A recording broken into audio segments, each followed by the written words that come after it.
సరిగ్గా నెల రోజుల క్రితం ఇదే రోజు ఇరాన్పై అమెరికా ఇజ్రాయెల్ దాడులతో విరుచుకుపడ్డాయి.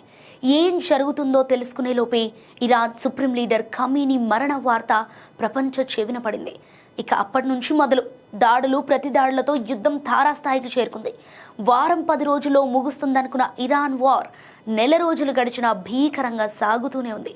అగ్రనాయకత్వం అంతమైనా కూడా ఇరాన్ మాత్రం ఏమాత్రం వెనక్కి తగ్గటం లేదు. టోమాహాక్ క్షిపణులు, బంకర్ బస్టర్లతో అమెరికా విరుచుకుపడుతున్న ఇరాన్ తన డ్రోన్లు, తక్కువ ఖర్చుతో కూడిన క్షిపణులతో గల్ఫ్ దేశాలను వణికిస్తోంది. ముఖ్యంగా హార్ముజు జలసంధిని దిగ్బంధించి ప్రపంచ ఇంధన సరఫరాలకు బ్రేకులు వేసింది. ఈ నెల రోజుల యుద్ధంలో అసలు ఏం జరిగింది? ఇరాన్ ఎలా ఎదురొడ్డి నిలుస్తోంది? ట్రంప్ ఎందుకు వెనక్కి తగ్గాల్సి వచ్చింది? నెల రోజుల యుద్ధంలో ఎవరేం సాధించారు?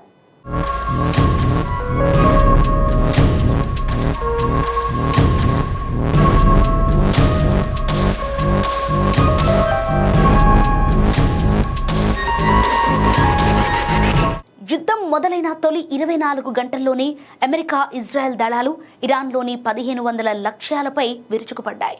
ఇరాన్పై గట్టిగా దెబ్బ కొడితే ఆ దేశం దానంతటా అదే కుప్పకూలుతుందని ట్రంప్, నేతన్యాహు భావించారు. కానీ తొలి దాడిలో supreme leader అయాతుల్లా Ali Khamenei, IRGC commander, రక్షణ మంత్రి ప్రాణాలు కోల్పోయారు.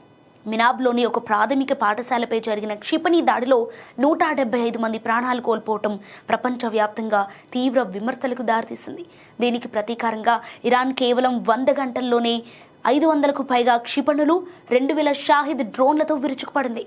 నెల రోజులు తిరిగేసరికి 16 దేశాలు ప్రత్యక్షంగానో పరోక్షంగానో ఈ యుద్ధం పరిధిలోకి వచ్చాయి. యుద్ధం హిందూ మహాసముద్రం వరకు విస్తరించింది.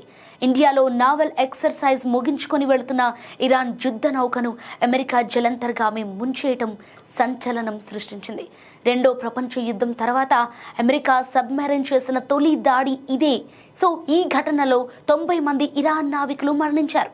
మరోవైపు లెబనాన్లో ఇజ్రాయెల్, హెజ్బుల్లా మధ్య ఘర్షణలు మొదలై 1200 మందికి పైగా చనిపోయారు.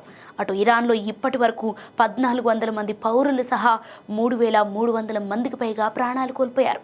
అగ్రనాయకత్వం అంతమైన ఇరాన్ ఇస్లామిక్ రిపబ్లిక్ ఏమాత్రం కుప్పకూలలేదు.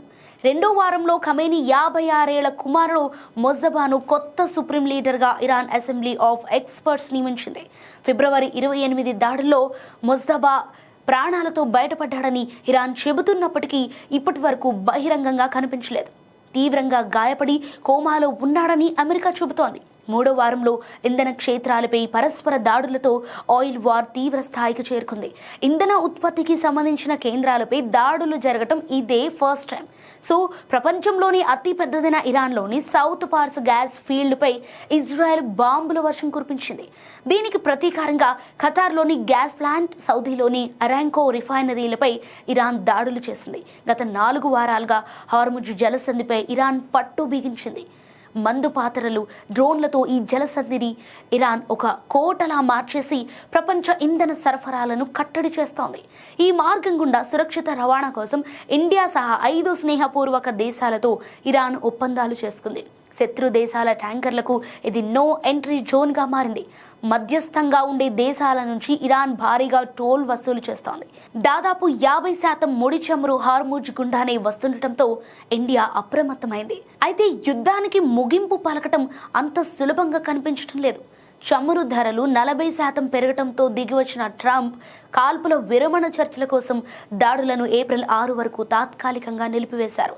అమెరికన్ వైస్ ప్రెసిడెంట్ జేడీ వాన్స్ను మధ్యవర్తిగా ఉంచి ఇరాన్ కూడా బ్యాక్ ఛానల్ చర్చలు జరుపుతోంది. ఒకవేళ ఈ చర్చలు విఫలమైతే హార్ముజ్ జలసంధిని తెరిపించడానికి ట్రంప్ గ్రౌండ్ ఇన్వెన్షన్కు దిగే అవకాశం ఉంది. సో ఇరాన్ చమురు ఎగుమతుల్లో 90% వాటా ఉన్న కార్గ్ ఐలాండ్పై ఇప్పుడు అందరి దృష్టి పడింది. హార్ముజ్ను తెరిపించేలా ఇరాన్పై ఒత్తిడి తెచ్చేందుకు ఈ ద్వీపాన్ని స్వాధీనం చేసుకోవాలని ట్రంప్ భావిస్తున్నారు. యుద్ధం ఏ తీరం చేరుతోందో రాబోయే కొద్ది రోజుల్లో తేలిపోతోంది. ఈ యుద్ధం సృష్టించిన సంక్షోభం మాత్రం ప్రపంచ దేశాలను చాలా కాలం పాటు వెంటాడబోతోంది.